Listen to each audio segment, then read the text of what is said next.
Assalamu alaikum. Je veux savoir, si en islam l'homme et la femme sont égaux, pourquoi il n'y a pas eu de femme prophète? Merci. Le frère a posé une très bonne question. Il a demandé qu'en islam, l'homme et la femme sont égaux, alors pourquoi il n'y a pas eu de femme prophète? Comme je te l'ai mentionné, Allah dit dans le verset 228 de la sourate Al-Baqarah, « Quant à elles, elles ont des droits équivalents à leurs obligations, conformément à la bienséance. Mais les hommes ont cependant une prédominance sur elles.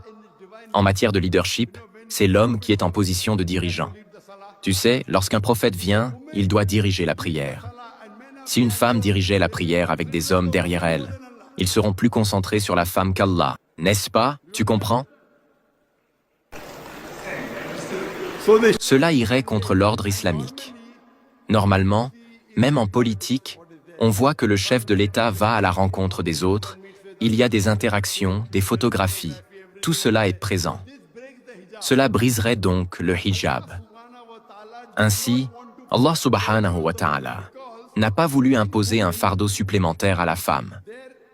D'ailleurs, une recherche menée au Canada par 2 scientifiques femmes a montré que les femmes possèdent des qualités verbales qui sont essentielles pour l'éducation des enfants. Les hommes, quant à eux, ont des qualités spatiales liées à la réflexion et à la planification.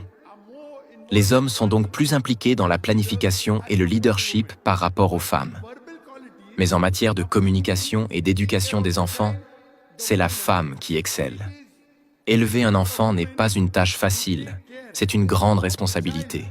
C'est pourquoi le prophète, paix et bénédiction sur lui, a dit « ta mère, ta mère, ta mère », pour montrer à quel point son rôle est important. Le rôle de prophète exige des qualités de leadership et une forte capacité de planification, ce qui est plus présent chez les hommes. Il y a des responsabilités comme diriger la prière, planifier et même partir au jihad. Bien que les femmes puissent y participer, les hommes y sont plus aptes. Je pense donc, de mon point de vue, qu'Allah subhanahu wa ta'ala n'a pas voulu surcharger les femmes avec ses responsabilités. Cependant, de nombreuses femmes sont louées dans le Coran. Par exemple, Mariam, qu'Allah soit satisfait d'elle. Allah dit dans la sourate Al-Imran, verset 42,